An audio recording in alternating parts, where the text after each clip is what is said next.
Información económica, el crecimiento del país en noviembre anotó una alza de 0,3%. Esto no ocurría hace 8 meses. El ministro Ignacio Briones valoró la cifra, aunque dijo, esto no da para saltar en una pata. Para hablar del tema, justamente estamos con el ministro de Hacienda, Ignacio Briones. ¿Cómo le va, ministro?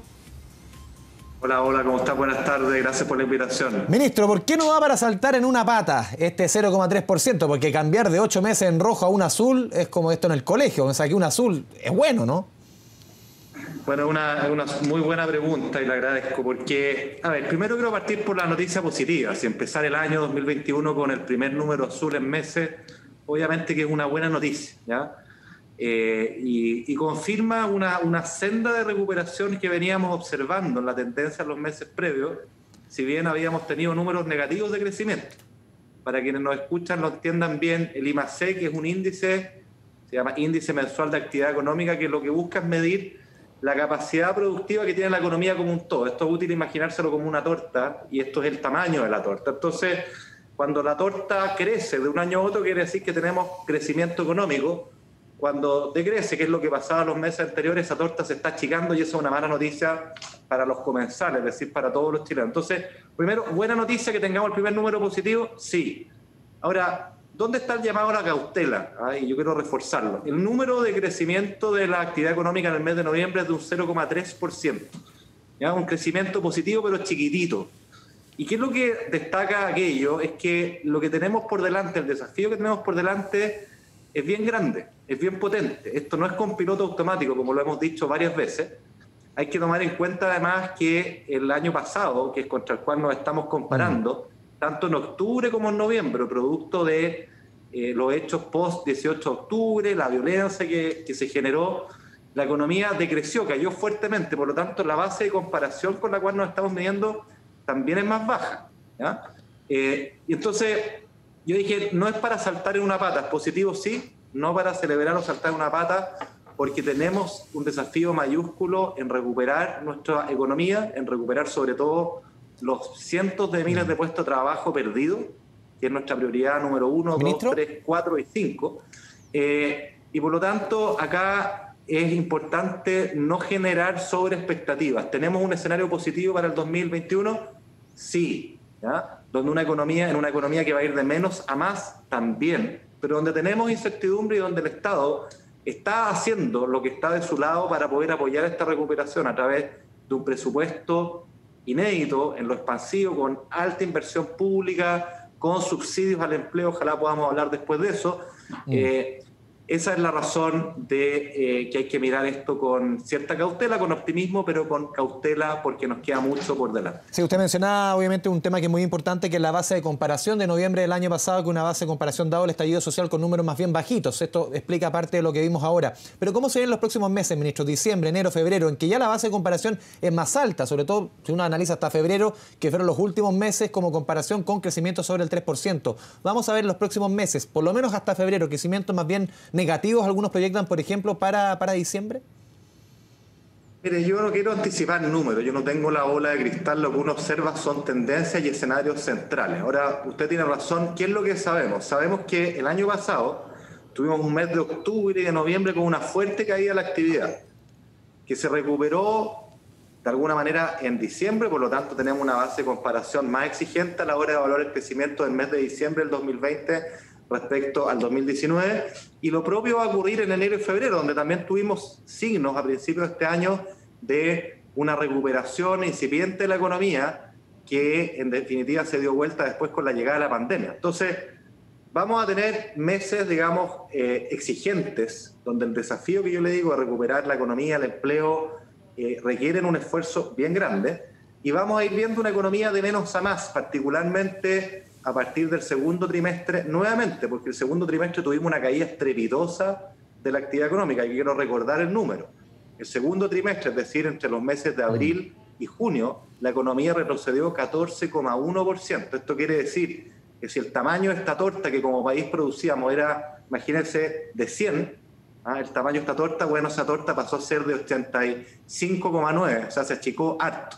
Y esa base de comparación con una economía que va retomando, ¿no es cierto?, con incertidumbres, pero también mejora respecto a los confinamientos, al avance de la pandemia y cómo nos movemos respecto a la pandemia, van a derivar en una economía que va a mostrar una recuperación importante. Y de hecho, nuestro escenario central, y no lo hemos cambiado, es que el 2021 debiéramos tener una expansión promedio de la economía en el año en torno a un 5%. El Banco Central de Chile es más optimista que nosotros, habla de un 6%. Ese es nuestro escenario central, es una buena noticia en el promedio, pero dos cosas que quiero volver a subrayar. Esto no es con piloto automático, depende del esfuerzo de todos. Y cuando digo de todos, no es simplemente una frase para el bronce.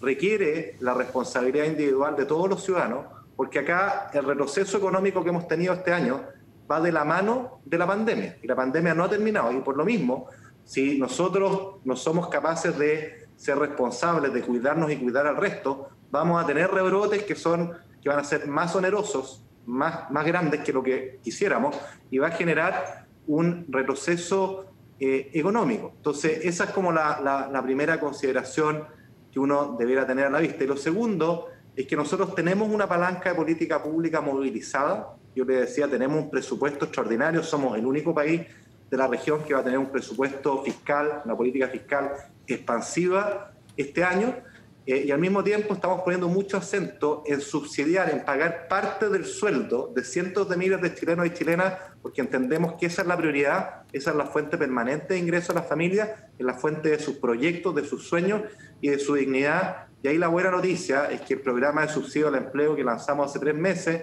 que tiene 2.200 millones de dólares, un esfuerzo inédito en nuestra historia, ya lleva más de 300.000 trabajadores y trabajadoras que han postulado este beneficio, y esperamos que sean cientos de miles más. Ministro, ¿por qué ha pasado? Lo hemos visto en las cifras de empleo, la que entregó el INE la semana pasada, casi 850.000 empleos que se han generado en los últimos 4 meses, pero 2 de cada 3 de esos empleos son informales.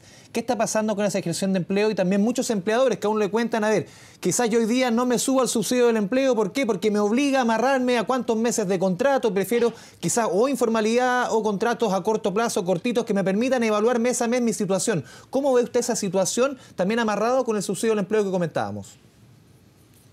Pero esa es una tremenda pregunta, y de hecho es de las cuestiones más importantes, de los desafíos más importantes que tiene el país, no solo en el año 2021, porque estamos viendo, y usted lo constata bien, que buena parte de los empleos que se recuperan son los informales, que son los más ágiles, los más flexibles, pero tenemos un desafío de mediano plazo, tenemos un desafío para los próximos años. Acá hay que hablar con mucha honestidad. El empleo no se recupera con piloto automático. Nosotros vamos a tener una recuperación importante de una parte sustancial del empleo, pero digámoslo con mucha honestidad, hay una parte que va a ser estructural, más pegajosa, más difícil de bajar. Es lo que nos muestra la historia de Chile reciente, cuando ha habido crisis económica, la crisis asiática a fines de los 90, la subprime el año 2009-2010, y además se suma el hecho de que tenemos cambios estructurales que la pandemia ha acelerado, cambios tecnológicos, ¿no es cierto?, que han acelerado ciertos cambios o ciertas modificaciones en el mercado laboral. Pero respecto al tema de la informalidad, es muy importante poner el acento en este tema, por la siguiente razón, y le pido que me dé un minuto para explayarme. Sí. En primer lugar, quien dice informalidad, dice precariedad del empleo.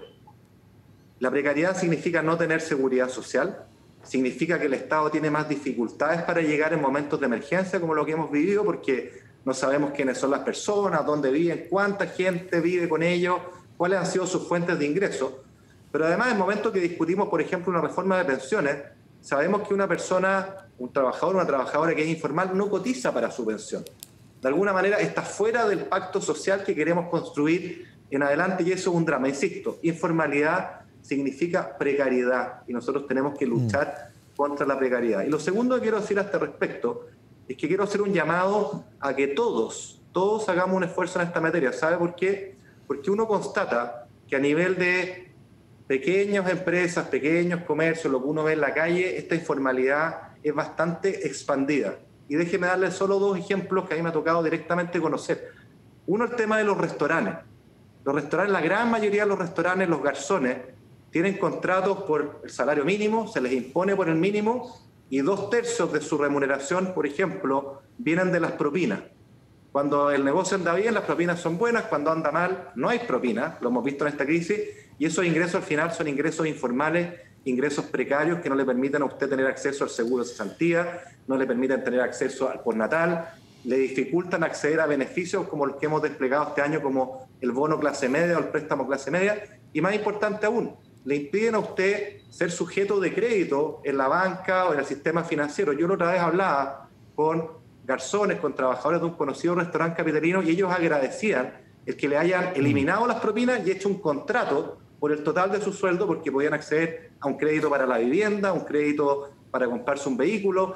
Entonces hay que avanzar en esa dirección, y eso no es solo resorte de la autoridad o de las grandes empresas, como muchas veces se dice. La pregunta es, ¿qué estoy haciendo yo como pequeño emprendedor, ¿cierto?, como empleador en general, para hacerme cargo de este problema, que es un problema país? Creo que ese es un llamado fundamental. No solo preguntarme qué está haciendo el Estado por mí, sino qué voy a hacer yo por mi país para avanzar en esta dirección tan importante. Usted mencionaba que podríamos tener quizás en los próximos meses, años, un desempleo más pegajoso, usó el concepto. Uno recuerda hace un poquito la revisión años atrás, en el segundo gobierno de la presidenta Bachelet, cuando teníamos una economía que estaba creciendo más bien un rendimiento mediocre, pero un desempleo 6,6, 7, y muchos nos preguntamos qué pasa con este desempleo que está bien bajo. Ahora nos vamos a tener que acostumbrar a un desempleo más cercano a los 2 dígitos, un poco crónico, de 9%, 8,5%. ¿Es más o menos ese el concepto? Vamos a tener un elemento, no me atrevería a decir crónico, pero vamos a tener tasas de desempleo mayores que las que estábamos acostumbrados. Esto requiere un esfuerzo de política pública que no es solo respecto al año 2021 o la pandemia. Esto va a requerir un esfuerzo en los próximos años. Y esta es una prioridad nacional, si insisto. El trabajo no solo es la fuente de ingreso permanente de la familia, sino que es su fuente de dignidad, de sueños, de proyectos, de esperanza. Entonces, este es un tema sustantivo, fundamental, y que requiere una cuestión, y yo lo he dicho muchas veces, que muchas veces hemos ninguneado en el pasado. Creo que es fundamental poner en el centro de nuestro vocablo, de nuestro léxico, de nuestro lenguaje, la palabra crecimiento económico, recuperar esa palabra, porque detrás de ese crecimiento hay una condición de posibilidad para generar emprendimiento y para generar puestos de trabajo. Se necesita, es urgente que pongamos toda la atención o buena parte de nuestra atención en esa hoja de ruta en aras de un crecimiento estructural para nuestro país. Ministro, quizás la discusión más importante este año, junto con el tema del crecimiento, va a ser la reforma previsional. ¿Cómo ve usted este acuerdo por la reforma de pensiones? Y lo más importante, mucho se ha comentado sobre este aumento de cotización de un 6%, que ya con 2 retiros, este aumento de cotización de 6% es como volver a nivelar lo que teníamos antes. Quizás va a tener que ser mucho mayor. ¿Cómo ve usted esa idea? Bueno, mire, partamos nuevamente, me gusta hablar con mucha honestidad a la ciudadanía. La ciudadanía es muy inteligente y es capaz de darse cuenta de lo que pasa. La reforma de pensiones es tan necesaria como difícil. Es necesaria porque fue la principal demanda social que conocimos luego el 18 de octubre del año pasado. Es un dato. Nosotros avanzamos en ese camino, pero la verdad es que la pandemia interrumpió muchas cosas.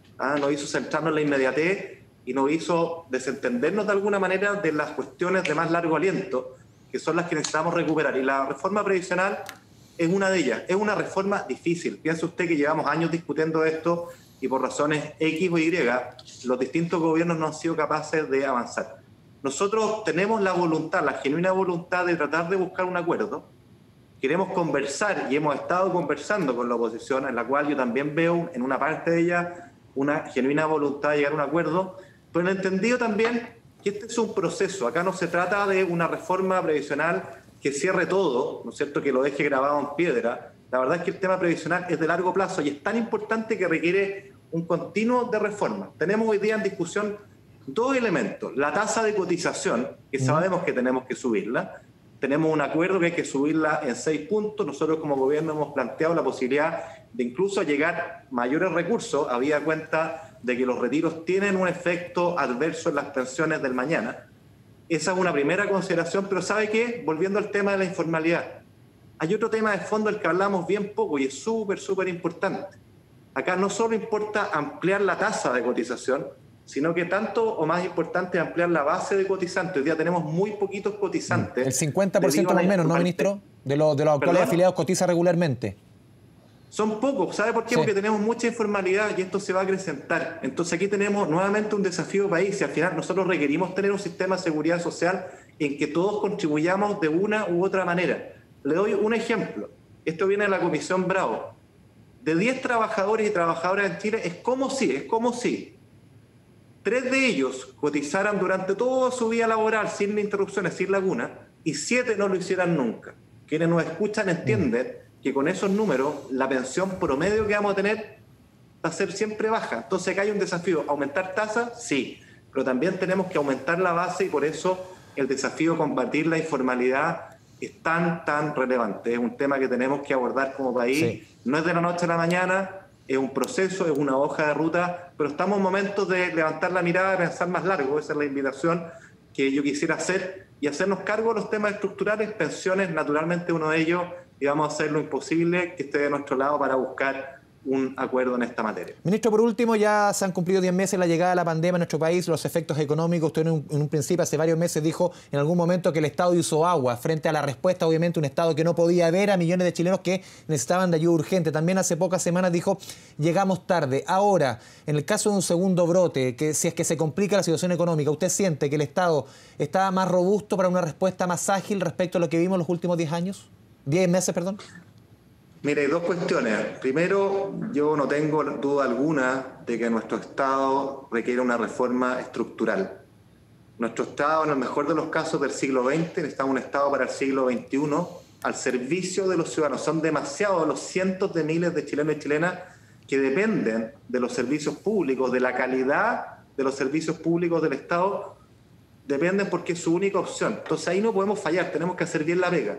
Y nuestro Estado muchas veces, y lo hemos visto en la pandemia, no hace bien la pega en términos de tener un Estado al servicio de la ciudadanía. Entonces, acá no es simplemente un ejercicio de estilo, un ejercicio académico hablar de la modernización del Estado, es urgente y hay que poner la mirada en un Estado al servicio del ciudadano que recibe los servicios públicos. Esto lo hemos visto con mucha fuerza en esta pandemia. La verdad es que la posibilidad de llegar más, mejor, de hacer más, no solo requiere de la voluntad política, de la voluntad del gobierno, de la voluntad del Congreso de legislar, también requiere de tener un chasis, ¿no es cierto?, que sea capaz de responder. Este año el Estado ha estado exigido, igual que todos los chilenos, producto de las cuarentenas, de las restricciones, de los distanciamientos, las restricciones físicas, pero también enfrentamos una serie de problemas burocráticos que nos impiden llegar antes. Les voy a dar un solo ejemplo a propósito del ingreso familiar de emergencia. Nosotros este instrumento tuvimos que inventarlo, crearlo sobre la marcha. Y partimos con poco más de 3 millones de personas que recibieron el ingreso familiar de emergencia. Terminamos, al cabo del 6º pago, con más de 8 millones de chilenos y chilenas. Esto es enorme, son más de 4 de cada 10 chilenos y chilenas. Pero el paso entre los 3 millones y los 8 millones no es automático, no es solamente un asunto de voluntad. Requirió todo un esfuerzo enorme, un proceso de limar lomos de toro, de empujar, de liderazgo desde el Ministerio de Hacienda, desde el Ministerio de Desarrollo Social, para poder llegar a más personas. Y lo ilustro con un solo tema, Andrés. Muchas veces me preguntan a mí por qué necesitamos registro social de hogares. Mire, por una razón muy sencilla, porque el registro social de hogares, como su nombre lo indica, nos permite conocer a la persona, quién es, dónde vive, con cuántas personas vive, dado que el ingreso es por persona bajo el mismo techo. ¿A qué cuenta le voy a depositar la plata? Entonces es información básica que no es automático construirla, ¿ya? Y eso nuevamente habla de la falencia de nuestro Estado. Hubo que demorarse en construir este vehículo, pese a que tratamos de hacer lo imposible por desplegarlo lo más rápido posible. Ahora, ¿cuál es la buena noticia? Que en este proceso, como en todo, había un aprendizaje y una mejora del instrumento. Hoy día disponemos de un instrumento, el ingreso familiar de emergencia, donde tenemos 8,2 millones de compatriotas que están registrados, que sabemos quiénes son, sabemos dónde viven, y si hay una localidad, una comuna, que entra en cuarentena, ¿cierto?, vamos a poder desplegar el ingreso familiar de emergencia, que fue pensado precisamente para, ante situaciones de restricciones a la movilidad, que las personas no tengan que exponerse ni exponer al resto buscando ingresos, sino que quedándose en casa, y para ello el ingreso familiar de emergencia, cuando hay rebrotes, cuando hay cuarentena severa, va a estar ahí, y tenemos un instrumento que está mejorado, construido y desplegado, y por lo tanto es mucho más automático que el proceso que tuvimos que construir durante todo el 2020. Ministro, el acuerdo macroeconómico en medio de la pandemia fue, uno recuerda, por 12.000 millones de dólares, más o menos. El acuerdo político obviamente después fue mutando con las críticas de por medio para lado y lado, pero ayer leía una entrevista bien interesante a José Gregorio, expresidente del Banco Central, exministro de Economía, Minería, hoy decano de la Facultad de Economía de la Universidad de Chile. Decía, a ver, el IFE, solamente el IFE requiere, este nuevo IFE, de entre 3.000 y 4.000 millones de dólares. ¿Tiene el Estado hoy día ese dinero? ¿Hay capacidad para endeudarse? Hay economistas que dicen que estamos al límite. ¿Cómo ve usted esa situación? Mire, nosotros lo primero, y yo lo quiero refrendar en mi rol de ministro de Hacienda, como Estado de Chile, no digo solo como gobierno, como país hemos hecho un esfuerzo enorme, realmente enorme, y a mí a veces me apena cuando se minimiza el esfuerzo que hemos hecho. Yo le voy a dar solamente 2 cifras, porque sé que las cifras a veces nadie las entiende, pero voy a tratar de ponerlo en simple. Si nosotros pensamos en una familia y vemos que el Estado de Chile es como una gran familia, ¿no?, con sus ingresos y sus gastos, este año hemos tenido una situación en la cual nuestros ingresos han sido 100 y hemos gastado 150. Eso es un tremendo esfuerzo. Esos 50 es un déficit, es una deuda o un uso de nuestros ahorros. Deuda por 13.000 millones de dólares, que va a significar que cada chileno y cada chilena esté endeudado en promedio en los años venideros en 530.000 pesos.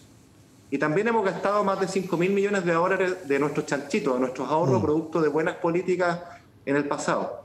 El año próximo tenemos un presupuesto extraordinario de más de 73.000 millones de dólares, fruto de este acuerdo tan importante, el 14 de junio, que ahí me tocó liderar a nombre del gobierno, que generó un acuerdo con los principales partidos de oposición y los partidos oficialistas, que permitió tener este presupuesto extraordinario con este fondo de 12.000 millones de dólares para navegar la pandemia en sus efectos económicos, sociales, ¿no es cierto?, laborales y también sanitarios en los próximos 24 meses.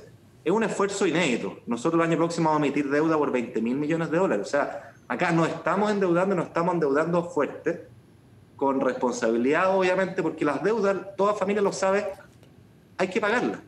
Y uno no se puede terminar poniendo una soga al cuello, porque todos sabemos lo que pasa. Entonces, acá hay que combinar los dos elementos. Ahora, yo le quiero dar la tranquilidad que nosotros tenemos contemplado en el presupuesto la flexibilidad para desplegar los instrumentos de apoyo a las familias en caso de cuarentena, restricciones severas a la movilidad que sean necesarias. También tenemos los recursos, 2.200 millones de dólares, para subsidiar el empleo, para pagar parte del sueldo que ese restaurante, que ese comerciante, que ese pyme no está en condiciones de pagar. Hoy día estamos subsidiando hasta un 50% del sueldo, en el caso de los hombres, con un tope de 250.000 pesos mensuales durante 6 meses, o 270.000 pesos mensuales en el caso de las mujeres, de los jóvenes o las personas con alguna discapacidad, también durante 6 meses. Entonces, acá nosotros estamos haciendo esfuerzos enormes, estamos haciendo esfuerzos grandes como país, y vamos a seguir esa vía porque sabemos que tenemos un año complejo, si bien menos complejo que el año anterior. Hay una necesidad ahí, tenemos que levantarnos, sabemos que podemos hacerlo y para eso estamos empujando. Ministro, uno, obviamente usted lo entiende y muchos lo entendemos, que ser ministro de Hacienda no es un concurso de popularidad. Usted cuando llegó al ministerio, y sobre todo cuando asumió después del estallido, comenzaba la pandemia, gozó de mucha popularidad. Después fueron cayendo las críticas, y críticas duras. Incluso muchos diciendo aquí, Ignacio Briones no ha hecho nada.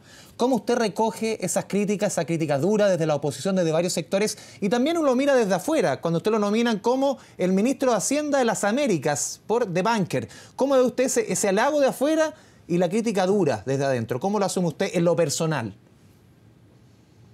Mire, la verdad es que yo en lo personal, lo he dicho, nunca he estado en un concurso de popularidad, lo dije en la primera entrevista que di. Tampoco me interesan mucho los premios, los reconozco y los valoro porque es un reconocimiento al equipo del Ministerio de Hacienda que se ha sacado la mugre. La verdad es que no hemos tenido respiro, particularmente en la pandemia, con semanas de 7 días, trabajando muchas horas en esta misma oficina con todo el equipo. Así que lo veo más por ese lado, pero mire, yo creo que la crítica es súper importante porque la crítica es lo que uno le permite aprender y mejorar. Yo le daba el ejemplo del ingreso familiar de emergencia, y como producto de la crítica, de comentarios, del acuerdo que fraguamos el 14 de junio, pudimos mejorar ese instrumento y al final del día un instrumento que se debe a un fin, y el fin es tratar de mejorarle la vida a las personas, tratar de apoyarlos en un momento tan difícil de nuestra historia. Pero con esa misma claridad le digo, el esfuerzo que hemos hecho es inédito. es inédito. Nosotros hemos movilizado, y así lo reconocen todos los organismos internacionales, el país de la región que más recursos ha desplegado en esta pandemia. Y eso es un dato objetivo. Después uno podrá tener críticas de tal cosa o tal otra, pero eso es un primer nivel. Yo le quiero decir que a nivel de transferencias de ingresos a las familias, nosotros hemos gastado en promedio 1.000 millones de dólares al mes. Yo sé que es una cifra que es difícil de entender, pero le pongo un solo dato. En la reforma previsional, en la mejora del pelar solidario, que a principios de este mes, en estos días, tenemos una nueva mejora, que se saludó como el esfuerzo más importante hecho de la creación del pilar solidario en el primer gobierno de la presidenta Bachelet, que permitía mejorar las pensiones solidarias y el aporte previsional solidario en hasta un 50%. Eso costaba 1.000 millones de dólares al año.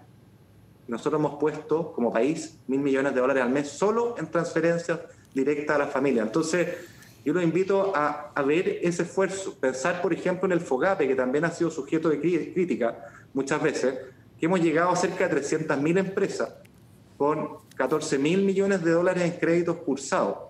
Y como comparación, yo le digo, en la crisis subprime, en el cual este instrumento fue muy importante, durante un año completo se llegó a 75.000 empresas con 2.400 millones de dólares, es decir, cifras que son un cuarto, si no más, de lo que se ha hecho ahora. ¿Quiere decir que esto es perfecto? No, pues ninguna obra humana lo es. Y por eso la crítica es bienvenida, uno siempre le permite mejorar, pero la crítica tiene que ser constructiva, porque en este periodo tan difícil tenemos que construir juntos, tenemos que construir con diálogo, con acuerdos. No le digo que en todo, pero sí en las cuestiones sustantivas, que son las que nos piden los chilenos en este momento ingrato. Así que yo me quedo con eso. Siempre mi estilo ha sido dialogar, ha sido estar abierto a la crítica. Obviamente, cuando tengo cosas que decir, las digo con respeto, con argumentos, lo que siempre he tratado de hacer y lo que siempre voy a seguir haciendo porque es lo que creo. Ministro Ignacio Briones, muchas gracias por esta media hora de conversación. Pasamos por varios tópicos con Canal 24 Horas. Muy buenas tardes. Gracias a ti, Andrés. Un abrazo. Chao, gracias. chao.